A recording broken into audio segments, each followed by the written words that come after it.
Bueno, muy bien, vamos a comenzar a analizar, ¿sí? Y a desarrollar los temas más relevantes del resumen de la vuelta. Y te dije con un invitado muy especial. Él es un amigo de la cocina de las noticias y es un gran profesional, un gran politólogo. Me estoy refiriendo a Santiago Leiras. Bienvenido, Santiago, ¿cómo te va? Hola Silvio, ¿qué tal? ¿Cómo estás? Bueno, Bien, gracias bien, por bien. llamar, como siempre. No, por favor, gracias por atendernos y aceptar este desafío, que es acompañarnos en el resumen de la vuelta, nada más ni nada menos. Te saluda Javier Manzano aquí. Hola Santiago, ¿cómo estás? ¿Qué tal, Javi? ¿Cómo te va? Bien, bien, bien, ya acostumbrado ya. Viste que Argentina no es un país tranquilo. Sí, la No región deja de también. sorprendernos. La región también, Sí, sin sí. La duda. región está más tranquila, por suerte. Ay, Dios mío. Bueno, Santiago, antes de ir al tema Venezuela, donde has escrito un artículo muy interesante para una revista muy relevante de Paraguay, me gustaría hacer hincapié en tu análisis en relación al relanzamiento del PRO, que se dio el día jueves pasado, donde Macri, así en la boca, llevó adelante un discurso con críticas, con elogios a Javier Milei también, y las repercusiones y el impacto que esto ha tenido en lo endógeno y también para con la Libertad Avanza fundamentalmente y el gobierno en sí.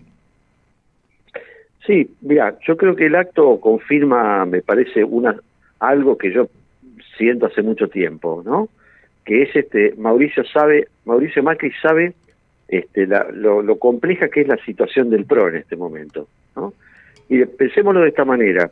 Si vos sos un votante de Juntos por el Cambio, que votaste en diferentes instancias, que votaste a Milei y que acompañás el rumbo del gobierno en general, tenés pocos incentivos para votar al PRO. Totalmente.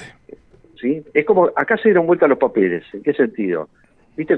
Si uno juega con esa idea de fotocopia y original, Sí. bueno, en este momento la fotocopia es el PRO, el original es la Libertad Avanza, ¿no? Y yo creo que Macri es perfectamente consciente de esto, y creo que está tratando de encontrar el lugar en el mundo del PRO, ¿no? Me parece que todo el discurso del jueves ha ido en esta línea, es tratar de establecer una definición de cuál es el papel del PRO en relación al gobierno y en su lugar como, al mismo tiempo, como oposición, en este intento de hacer una especie de juego de opositor oficialista al mismo tiempo, ¿no? Sí, sí, sí, entiendo. Este, Bueno, sin ir más lejos, Macri erradicó la posibilidad de generar una fusión con la Libertad Avanza. Así es, así es. Y bueno, hay definiciones que aparecieron en ese discurso que marcan la idea de, bueno, nosotros acompañamos este rumbo, pero marcando algunas cuestiones y matices y demás. Yo creo que Macri en este sentido, como te digo, me parece que está tratando de buscar el lugar en el mundo para el PRO y sabe que es un desafío complicado, ¿sí? ¿Por qué entiendo que es un desafío complicado? Bueno, esto yo creo que lo comentamos en alguna otra oportunidad, ¿no? El PRO tiene un problema que es el siguiente. La supervivencia del PRO depende del éxito o del fracaso del gobierno de Milei. Si al gobierno de Milei le va bien, eso no significa necesariamente que eso redunde en beneficio del PRO. Si al gobierno de Milei le va mal, eso va a suponer un costo para el PRO.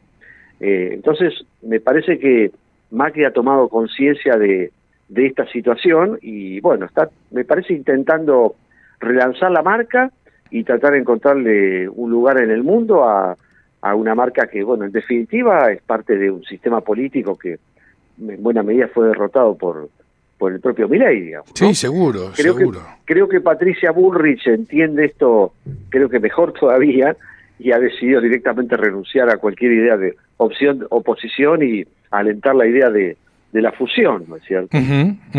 Pero me parece que el relanzamiento de Macri es el relanzamiento de alguien que entiende que, bueno, hay un partido en crisis, y que esa crisis, entre otras cosas, tiene que ver con una crisis, yo diría, desde el punto de vista narrativo, ¿no?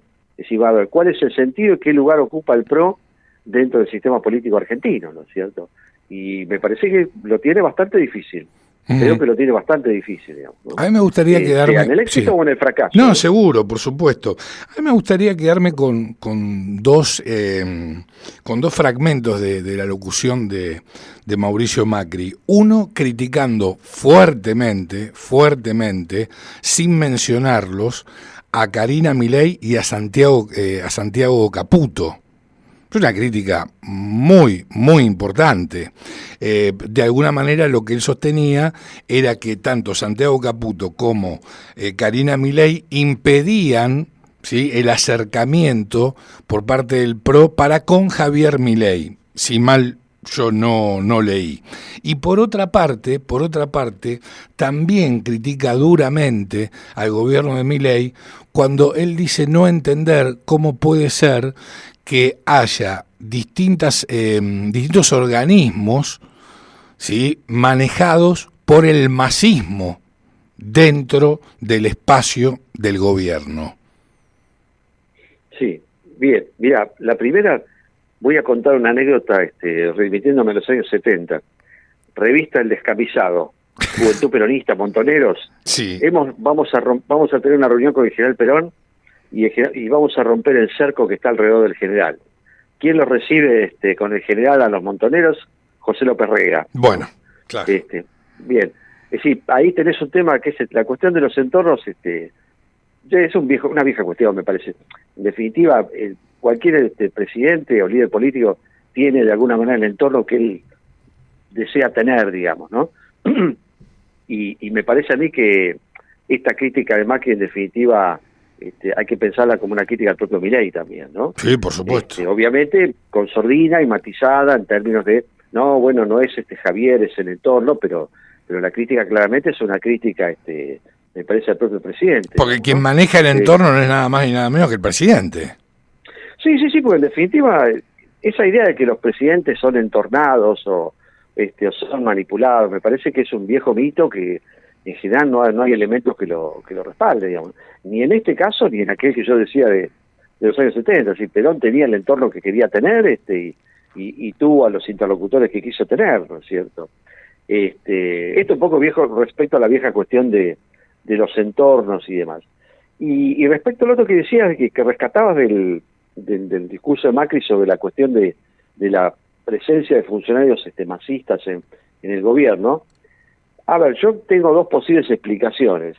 Una es, de alguna manera, Milei estaría pagando viejos favores de campaña al masismo, en la medida que siempre estuvo presente esa sospecha de que, bueno, inicialmente el masismo alentó listas en distintos rincones del país y sobre todo en la provincia de Buenos Aires, y donde es difícil a veces saber si determinados concejales en determinados distritos son de la Libertad Avanza o si son del Frente Renovador. Esa es una forma posible de mirar esto, ¿no? Y la otra, que me parece que es a la que más ha apuntado él, por lo menos en reportajes posteriores que yo vi, que es, bueno, el gobierno tiene una dificultad para poner en marcha muchos de sus proyectos muy ambiciosos de reforma. ¿Por qué? Bueno, porque no tiene los recursos organizacionales, políticos, institucionales para llevarlos adelante, ¿no? Y ahí está otro problema en esta relación que es tan complicada, porque quizás el PRO no puede y Milei no quiere, en el sentido que es un matrimonio complicado ¿no? Donde uno no puede y el otro no quiere, ¿no? El PRO no puede brindar su experiencia porque Milei no quiere, pero Milei también tiene un problema que no tiene suficientes recursos como para poner en marcha, por lo menos hasta el año que viene como mínimo, para poner en marcha todo este proceso de reforma, ¿no? Bueno, estamos frente a me parece un tema que tiene que ver también con un matrimonio bastante complicado, ¿no? Y como te decía al principio, ¿no? También está sobrevolando esta cuestión de, ¿hay algún acuerdo detrás entre Milei y Massa, y que eso explica que haya tanto funcionario masista todavía en la administración? Puede ser ambas cosas, ¿no? En fin, bueno, me parece que estas son algunas de las dos posibles lecturas que uno podría hacer respecto a esta llamada de atención, ¿no? Pero insisto, me parece que todo el recorrido que hace Macri se inscribe en un contexto de si alguna vez se concreta la convivencia, es una convivencia que, bueno, ya de por sí antes de iniciarse es complicada. es compleja y es muy difícil, digamos, ¿no? Sí, terminé la idea. Sí, no, ahí cerraba, sí, justamente. Bien, Santiago, en toda esta pelea, ¿no?, que tiene justamente Macri con el gobierno, bueno, salió a responderle justamente Sturzenegger, ¿no? Y me parece que como también le mojó un poco la oreja, ¿no?, a Macri, ¿no?, cuando dijo lo que no logró él en 4 años, Milei lo hizo en 1 mes. Sí, bueno, ahí también hay una cuestión de fondo que es esta especie de disputa de, si querés, del capital simbólico respecto a la reforma. Si quieres, sí, el dueño de la reforma, ¿no? Bueno, algunos guiños hubo en algún sentido de Caputo con respecto a decir, bueno, Macri inició este proceso de cambio, pero eso también es como decir, bueno, vos iniciaste un cambio que finalmente no concretaste el cambio, ¿no? Uh-huh. Esa es la otra forma un poco maligna de leer ese reconocimiento, digamos, ¿no? Sí, sí. Bueno, en este caso probablemente Sturzenegger, que es menos político, desnuda un poco a algún pensamiento íntimo que pueda tener el entorno del gobierno, digamos, ¿no? O el círculo íntimo del gobierno, ¿no es cierto? Bueno, recordemos lo que aconteció aquel 18 de diciembre, si mal no recuerdo la fecha, cuando en una misma mesa estaban sentados Federico Sturzenegger y en ese momento el jefe de gabinete, que era Marcos Peña, y lo desautoriza con respecto a la política monetaria. Yo creo que esta frase, sí, es traída a colación por Federico Sturzenegger, me parece también por lo que aconteció en aquel momento. Sí, es muy probable, sí, en general, a ver, cuando uno lee cualquier comentario y consideración de análisis de este tipo, hay que ver las capas que puede haber detrás, y bueno, es muy probable que una capa que uno pueda reconocer, todo comentario político como, viste, como la cebolla que tiene diferentes capas, bueno, sí. Y probablemente una de las capas tenga que ver con esta consideración que vos hacés respecto a, bueno, vos tuviste la oportunidad y no lo hiciste en su momento, y bueno, bien vos citás esa famosa reunión en la cual, bueno, algunos en definitiva marcan que eso fue como un poco el principio del fin del macrismo, digamos, ¿no? Como que, bueno, se alejó de un rumbo reformista que había empezado a insinuar y que, bueno, después me dio una crisis financiera en 2018, pero de alguna manera el principio del fin había comenzado antes y a veces, bueno, comenzó en esa conferencia, digamos, ¿no?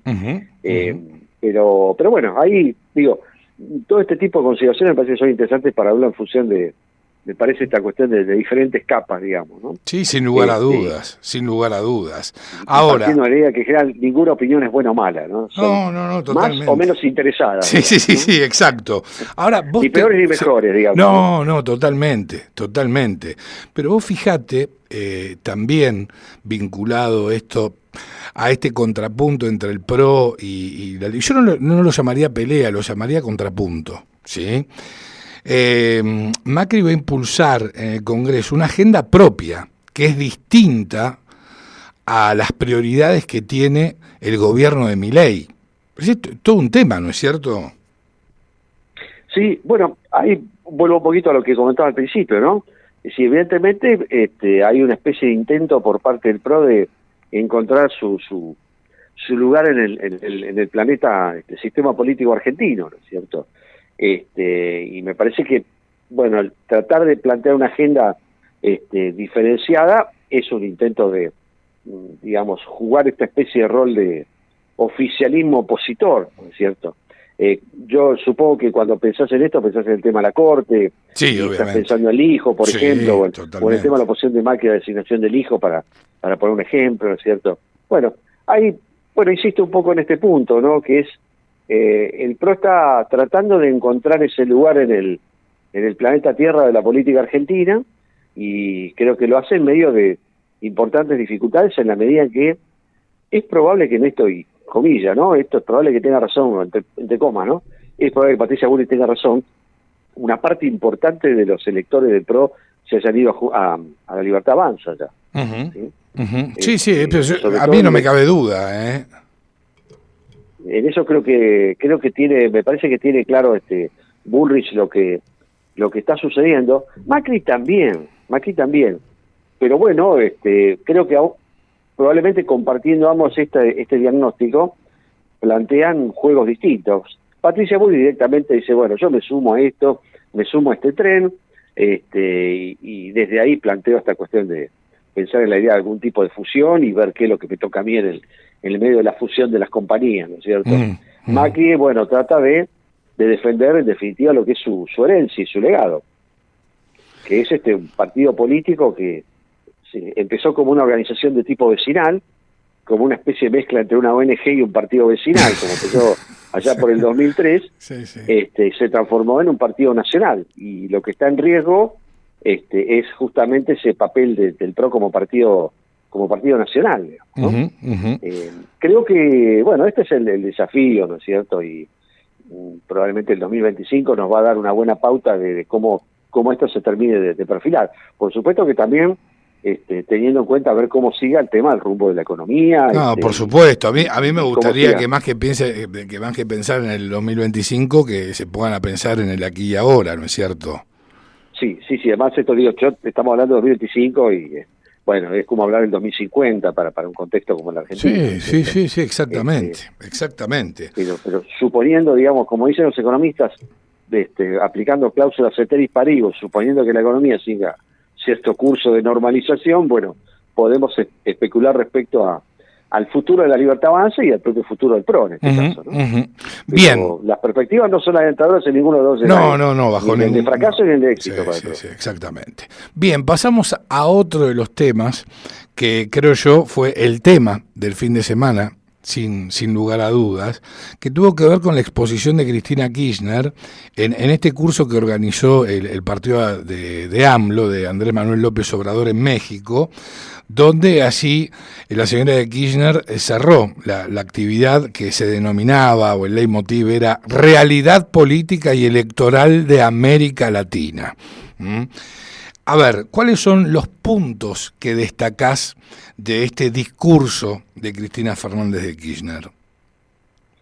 Bueno, el principal que yo destacaría tiene que ver con la definición que tuvo respecto a Maduro y respecto al tema de Venezuela. Yo creo que ese es el tema que a mí más me llamó la atención de todo esto, digamos, ¿no?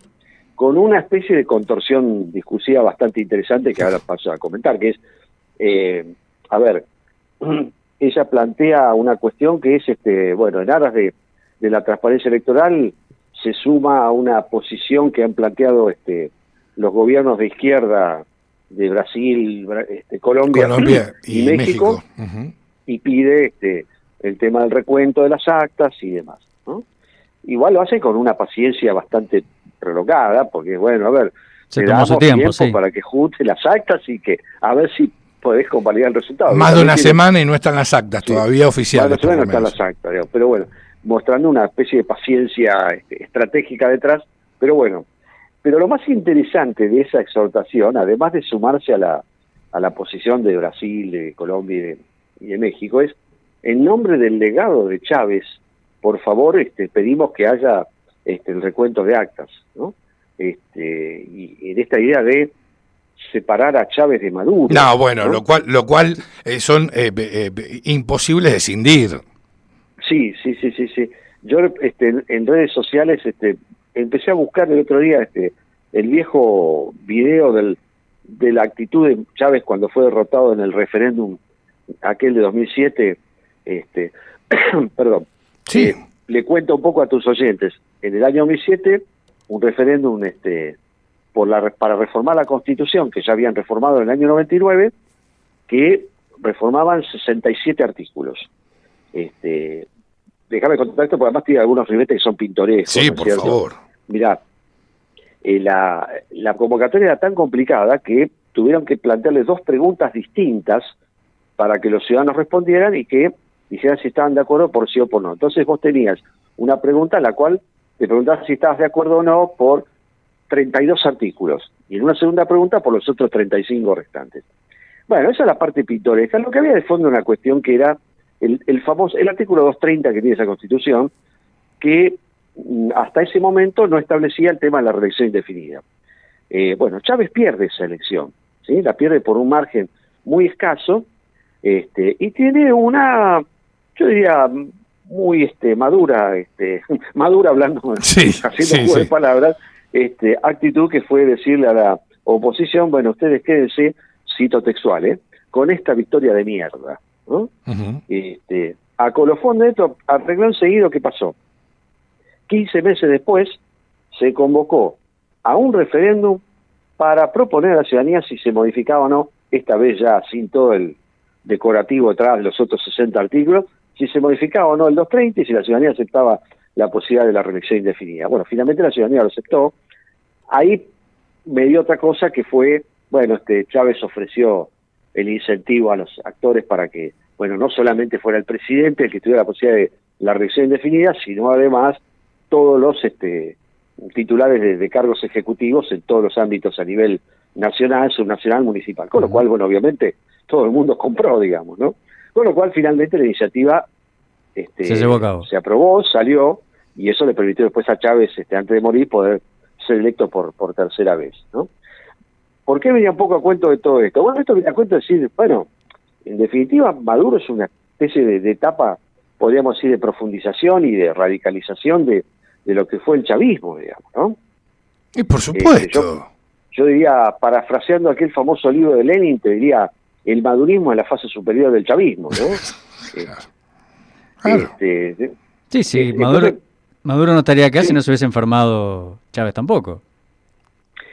Sí, bueno, ahí hay una anécdota que cuentan, bueno, después yo les voy a contar algo, yo el tema de Venezuela lo sigo desde el año 99, es decir, cuando Chávez apenas había iniciado su primer gobierno, y en aquel momento yo hablé con gente en Venezuela que me contaba que en realidad Chávez designó a Maduro porque él pensaba que tenía un cáncer pero que su enfermedad no era tan grave, que el viaje a Cuba era un trámite. Bueno, ya sabemos cómo terminó el trámite.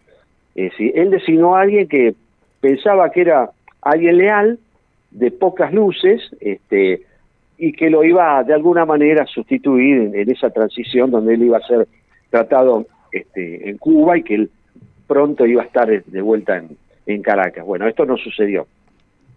Y Maduro, como buen político de origen sindical, bueno, no tiene muchas luces desde el punto de vista intelectual, pero tiene, como buen dirigente sindical, tiene un instinto de supervivencia política poco común, digamos, ¿no? Lo cual explica que haya sobrevivido hasta ahora y probablemente sobreviva un tiempo más, ¿no es cierto? Pero lo interesante me parece, volviendo al tema de Cristina, lo interesante es esta especie de distinción y de contorsión discursiva, decir, bueno, no, Chávez es una cosa y Maduro es otra, y bueno, Maduro tiene que respetar el legado de Chávez, lo cual, bueno, sabemos que le generó ya una respuesta bastante destemplada por parte del número 2 del régimen de Diosdado Cabello, digamos, ¿no? Con lo cual, bueno, el régimen venezolano también ahí entra en conflicto con algunos actores que han sido históricamente afines, digo, empezando por el propio kirchnerismo, ¿no?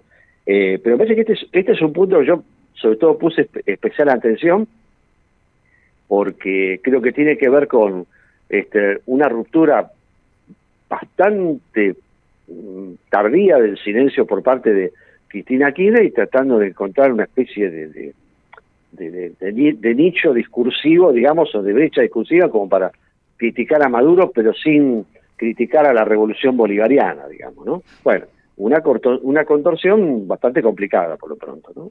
Claro, pero se tomó su tiempo justamente para dar esta declaración y así también poder ordenar hacia abajo, ¿no? A todos, por ejemplo, a Kicillof, y a todos como para que vayan opinando en la misma línea. Bueno, Kicillof tenía razón eso, dijo... Pregúntele a Cristina. Pregúntele a Cristina, ¿no? Exacto. Y bueno, tenía razón, pregúntele a Cristina y Cristina habló el sábado, digamos. Bueno, después están los tiempos de Francisco, digamos, del Vaticano. Bueno, también, sí, lo hablábamos con Javi, también se tomó su tiempo el Papa, ¿eh? El Papa se tomó su tiempo y fue categórico dio un mensaje con una especie de contundente ambigüedad poco común también. Sí. Yo decía fue categórico, bueno, obviamente burlándome porque no dijo nada. A ver, irónica. Igual que la de Carlotto. Exacto, categóricamente ambiguo fue. Exacto. Se ve claramente que Maduro está trampeando, será un dictador. Eso fue lo que dijo Estela de Carlotto. No tengo presente los dichos del Papa Francisco. ¿Vos nos los podés traer a colación, por favor, Santi? Sí, él hace una referencia así de esas genéricas que hay que buscar la verdad y evitar la violencia. Fue un comentario en realidad más bien de carácter bastante general que bueno, uno tiene que pensar que estaba aludiendo a la situación venezolana, digamos, ¿no? Sí, la iglesia... Uno puede inferir de ese comentario que estaba hablando de la situación venezolana, ¿no es cierto? La iglesia argentina fue más categórica justamente con respecto a los dichos que lo que fue el Papa. Sí, así es, sí, la iglesia local fue mucho más contundente en ese sentido, sí. Pero bueno, esto forma parte de lo que es las incomodidades ideológicas de un personaje que es a todas luces muy difícil de defender, digamos, ¿no? Y que bueno, pero tiene, como les decía, tiene un extraordinario instinto de supervivencia y que probablemente permita que sobreviva durante un buen tiempo, digamos. Bueno, también me parece que todavía hay elementos de apoyo que tiene que le van a permitir por un tiempo esa supervivencia, digamos, ¿no? Que creo que son, yo principalmente te diría que son dos. Uno que es externo y otro que es interno, ¿no? El externo tiene que ver con el tema de, sí, Venezuela ha tenido un bloqueo y ha tenido sanciones comerciales y demás, pero Venezuela ha podido sortear y zafar de ese bloqueo porque ha tenido un apoyo chino en financiamiento, ha tenido un apoyo de know-how ruso en materia de exploración petrolera, por supuesto, y después, bueno, ha tenido otros elementos que como el caso del apoyo cubano y el monitoreo control cubano en la Fuerza Armada y en los cuadros medios y bajos de las Fuerzas Armadas venezolanas. No soslayemos el apoyo de Irán, Y, bueno, y el apoyo de Irán, que no me quería olvidar también, ¿no es cierto? Sí, no me quería olvidar del apoyo de Irán, con lo cual, cuando yo escucho en la prensa acá o en ciertos medios dicen, Maduro está aislado. Sí, está aislado de Occidente, o lo que nosotros entendíamos como Occidente, pero no está aislado. ¿Sí? Tiene su propia estructura de apoyos, ¿no? Eso es el plano externo, ¿no? Y desde el punto de vista interno, bueno, la clave sigue estando en lo que es el sector militar y en las Fuerzas Armadas, ¿no? El problema ahí es que las Fuerzas Armadas no es que son una organización externa, sino que son el propio Estado, ¿no? Históricamente uno encuentra situaciones donde dice, bueno, el Estado combate a la mafia. Bueno, acá hay un problema. La mafia está dentro, es el Estado, claro, exactamente. Es el Estado. No solo que está dentro, es el Estado, ¿no? Sí, totalmente. Es el totalmente Estado, de acuerdo. ¿sí? Entonces, ahí aparece un problema que es, ¿qué tipo de incentivos puede ofrecer una oposición a actores que tienen plena conciencia que ellos tienen tres destinos posibles: permanecer en el poder, la cárcel o la muerte? Es decir, lo único que queda en este caso es tratar de garantizar la supervivencia, ¿no? Y no hay en ese contexto, me parece, incluso margen para decir, bueno, hago una transición democrática, o yo por lo menos no la veo, digamos, ¿no? Una transición democrática que sea amplia, generosa, con una gran amnistía y olvido y demás. No, yo creo que no.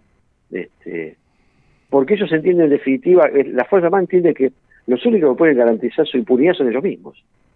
Por supuesto. No hay nadie mejor para garantizar a aquellos. Ahora, ¿sí? Mira, me gustaría hacer hincapié en dos puntos más que tuvieron que ver con la locución de Cristina Fernández de Kirchner.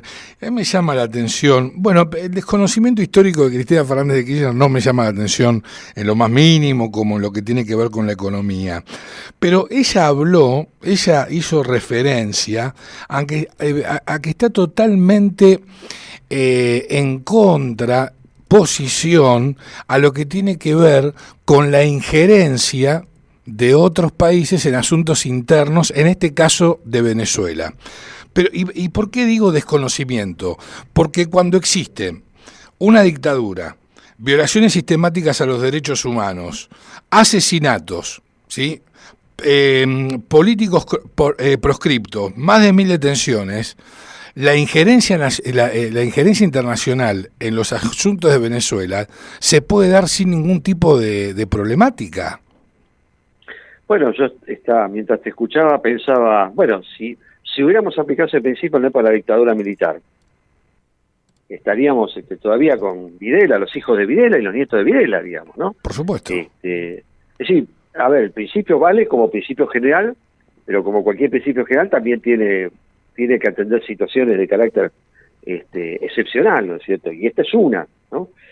También ha sido AMLO el que ha esgrimido ese principio, pero también lo hacen con una lógica de indignación medio selectiva, porque en otros casos no aplican ese mismo principio. Digo, cuando fue aquella situación de crisis en Bolivia en 2019 se preocuparon bastante poco de la cuestión de la no injerencia en los asuntos internos, y bueno, Evo Morales fue trasladado a México y fue recibido casi como un huésped de honor. Así que yo creo que en general ese tipo de lógicas están fundadas en algún principio donde la indignación y los principios que rimen son más bien selectivos, ¿no? Para mis amigos todo, para mis enemigos los principios. Claro, totalmente, pero insisto, el principio de injerencia en las políticas de otras naciones está avalado por tratados internacionales cuando se da un escenario similar al de Venezuela. Sí, por supuesto, sí. Bueno, tenemos el antecedente que fue el tema de Milosevic en los 90. Bueno, en la ex Yugoslavia, digo, ¿no? Bueno, si se hubiera crimido el principio de la injerencia en los asuntos internos de ahí, todavía Milosevic estaría en el poder en Serbia también. Exacto, ¿no? Totalmente. Y tanto que se llenan la boca, desde Cristina Fernández de Kirchner hacia abajo, todos los que le responden, hablando de derechos humanos, en fin, hay una doble vara, no digo doble moral porque la moral en el kirchnerismo no existe, son amorales desde mi punto de vista. Sin temor a equivocarme. Y ahora, hablando de esta falta de moral, fíjate otro de los puntos y el último, por ende con el que quiero cerrar, que no es menos importante, es aquella parte del discurso de Cristina Fernández de Kirchner, donde se la mostró sarcástica e irónica, socarrona, con María Corina Machado, cuando se burla de su clandestinidad. Sí, bueno, yo te diría que uno de los fuertes que no tiene precisamente Cristina es la empatía. Digamos. No, bueno. Ahí yo diría, bueno, la sororidad te la debo, ¿no? Sí, totalmente. Yo, si me permitís, yo podría cerraría con ese comentario diciendo, mira, cuando uno ve un comentario de ese tipo, digo, bueno, la sororidad te la digo. Es cierto que ella hace un tiempo dijo que, bueno, ella es peronista y no es feminista, digamos, ¿no? En aras de esta especie de mutación que está intentando ensayar también, digamos, ¿no? Así como decíamos que Macri está buscando su lugar en el planeta Tierra, en el planeta Argentina, bueno, creo que ella también empieza a tratar de ver cómo ubicarse o reubicarse en este escenario nuevo, digamos, ¿no? Sí. Y me parece que también a ella le asiste un desconcierto bastante grande, digamos, ¿no? Me parece que todavía no entiende muy bien qué es lo que está pasando y qué es lo que ha pasado, ¿no? Me parece que a ella le pasa a ella en particular, y creo que al kirchnerismo en general, ¿no? Todavía no terminó de comprender cabalmente qué es lo que sucedió, ¿no? Por eso ciertas apuestas, digo, ¿no? La apuesta de decir, bueno, Milei no dura, Milei es Semana Santa, sí. No sabemos si se cae en marzo o abril, y no hay, me parece, una adecuada y cabal comprensión de que acá hay algo nuevo, una etapa muy nueva que no sabemos cómo va a terminar, no sabemos muy bien qué dirección va a adoptar, pero acá hay un momento nuevo, distinto, y que entre otras cosas supone haberle picado el boleto al kirchnerismo, digamos, me parece, ¿no? La sociedad le picó el boleto al kirchnerismo. Le dio la última oportunidad con Alberto Fernández, y ya en el 2023 le picó el boleto, me parece, ¿no? Esta no es una expresión muy politológica, pero bueno, pero sí es bastante gráfica. Es muy gráfica, muy didáctica, claro. La última te la hace Javi Manzano. Sumándome un poco a la burla, ¿no?, de Cristina sobre María Corina Machado, diciendo, bueno, sabiendo que estar en la clandestinidad es muy feo, que sea, como si ese hubiese estado en la clandestinidad. No, pero fue irónica al momento de destacarlo, porque el sábado María Corina Machado, precisamente, llevó adelante un acto multitudinario, y aquí el motivo, bueno, lo que comentaba Javier recién, ¿no es cierto? Ella en todos los procesos militares siempre estuvo salvaguardada por los militares, a eso me refería, ¿no? Cuando estaba haciendo, le decía irónicamente, ¿no?, que es muy feo estar en la clandestinidad. Ella nunca estuvo bajo el ala de los militares. Sí, bueno, sabemos en este caso que el papel de los Kirchner durante el tiempo de la dictadura militar no fue precisamente un papel muy combativo. Bueno, están las fotos, digo, de Néstor Kirchner acompañando al gobernador militar cuando fue el episodio de Malvinas, bueno. No recibían a las madres de Plaza de Mayo. Exacto, ¿no? Pero bueno, acá vuelvo al famoso sticker. Fijamos demencia y seguimos para adelante, digamos, ¿no? Se aplica este principio. Digamos. Totalmente. Santi, 1.000.000 de gracias por habernos acompañado en este resumen de la vuelta de la cocina de las noticias. Te agradecemos mucho. No, gracias a ustedes. Un abrazo. Un abrazo, Santiago. Abrazo gigante. Chau. Hasta luego. Chao, hasta luego. Adiós. Tuvimos el honor de que nos acompañe en el resumen de la vuelta un prestigioso politólogo, insisto, amigo de la cocina de las noticias, gran persona, un politólogo de fuste con un poder de análisis muy, muy interesante. Sí, aparte con muy historia. Claro, con historia. Por supuesto. Pasaba entonces Santiago Leiras.